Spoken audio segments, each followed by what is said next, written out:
which was basically Zaibatsu's reconstituted. These were controlling groups. In fact, Zaibatsu were the main reason Japan was so militaristic those days. They were the reason behind Japan being aggressive so that they could have more territory, get resources, and make money.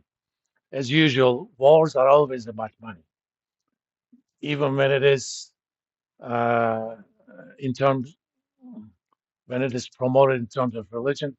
Did you really think that crusades were about religion whatsoever? I mean, they used that as a motivator. These uh,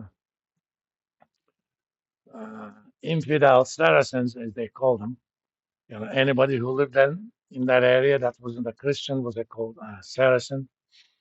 Uh, they have Jerusalem, so we have to get it back.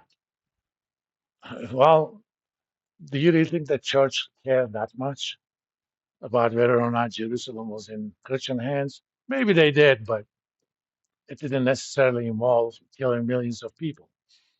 But those days, Europe was poor and undeveloped. East or the Middle East was at the forefront of science and technology those days. A lot of people think that, for example, scientific method was invented by Francis Bacon. No, it was invented in 9th and 10th centuries by a Persian Arabic scholar.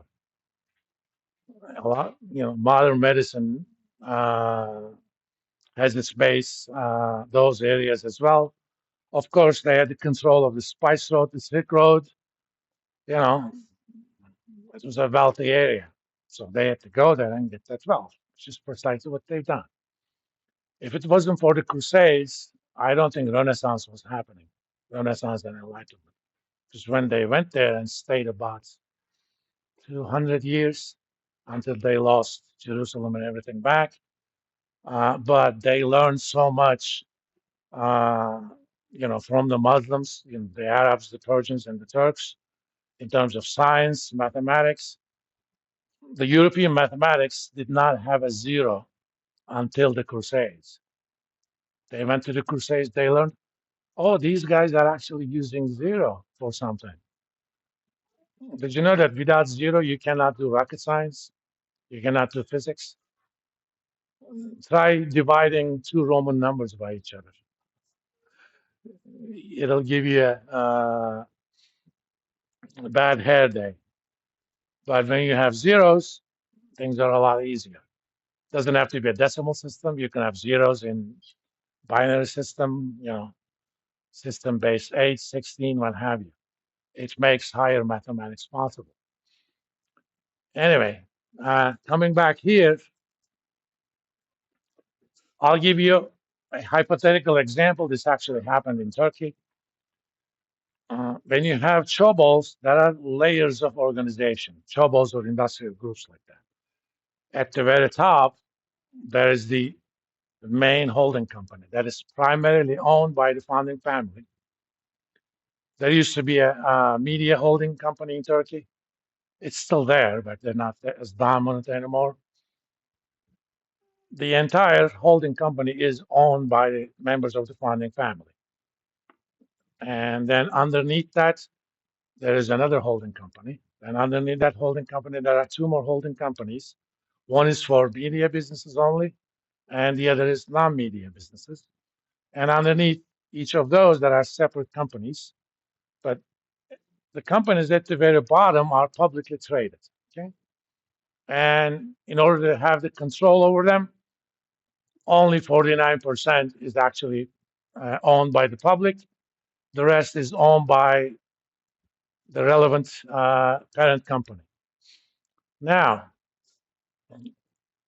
one of these companies at the very bottom is a newspaper company. Obviously, newspapers are not that much relevant anymore, but back 20, 30 years ago, they were. One of the biggest cost items for a newspaper is paper, right? You have to print it on something. So one of the company's subsidiaries that was owned wholly by the very parent company sold the paper to the newspaper company, but they overcharge them. Let's say those papers were worth $100 million, they charge them $200 million. That means the newspaper company essentially lost an extra $100 million, and uh, the parent holding essentially made $100 million. If you consolidate the financial statements, it doesn't make any difference. It's like, I have money in my left pocket, in my right pocket and left pocket. If I take $2 from my right pocket and put it into left, whatever money I have hasn't changed. I just changed the location of them. That's what consolidation does. But if there is no consolidation, the financial statements of the newspaper company is going to show a big loss. Okay. And who owns 49% of the newspaper company? Public. And I own directly or indirectly 51% of that company as the parent holding company. I basically stole $49 million from the investors. Koreans used to do this a lot. Now they have better accounting standards now. In fact, they created that special term for this. It is called tunneling. You basically dig a tunnel from the publicly traded company up to the main holding company. From that tunnel, you siphon money. That's why we have consolidation. Now, the trouble with consolidation is it should, but it doesn't allow for subsidiaries where you don't own 100%. So if I own only 51% of a subsidiary and that subsidiary made $100 million, I'm going to take that $100 million and add it to my own income. But I don't own all of it. So accountants being accountant, they created a contra account. It's called the minority interest. Okay? That 49 is actually minority interest.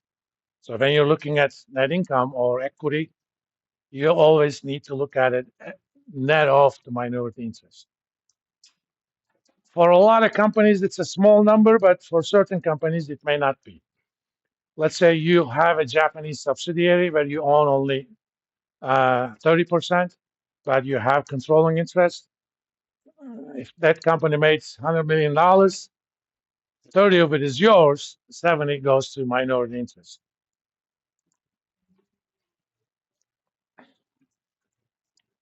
Anyway, let's calculate ROE for both.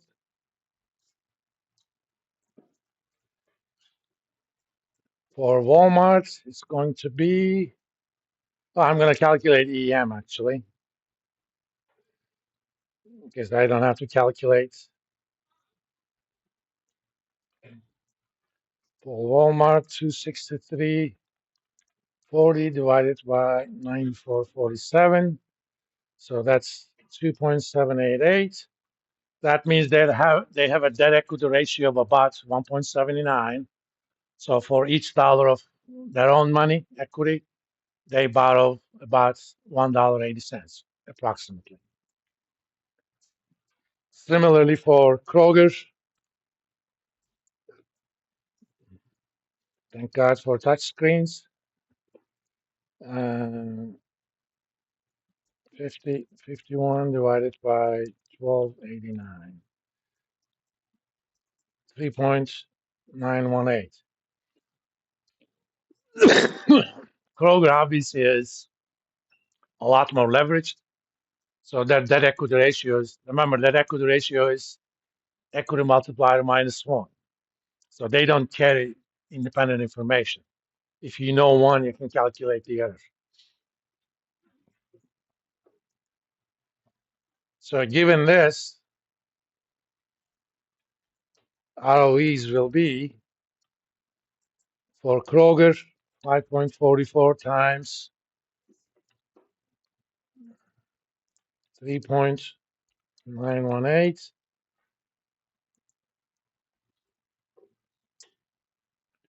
and for Walmart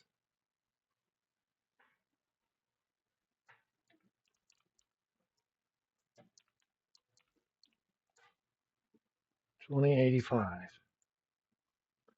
It's actually made the point that I was hoping to make.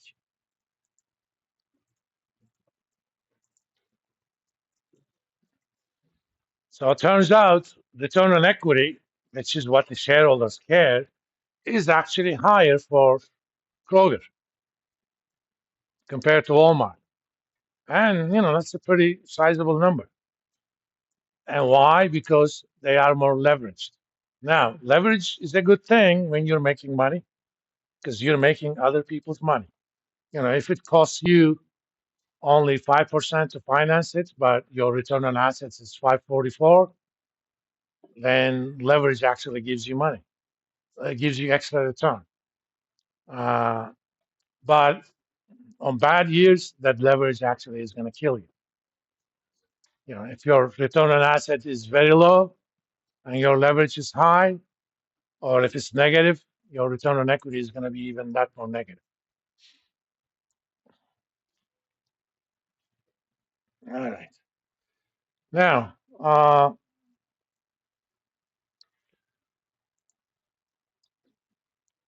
let's look at two growth ratios.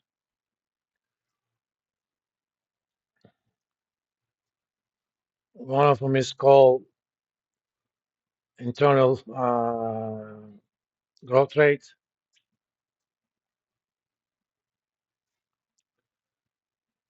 IGR. Let me first write the formula for it. ROA times, I'm going to call this B,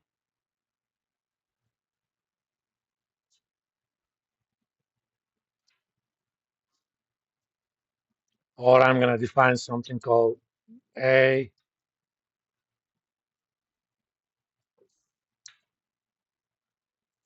So this is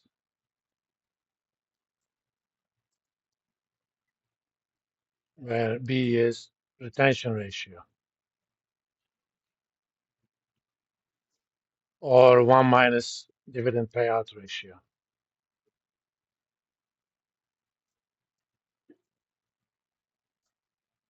And DPR is simple to calculate.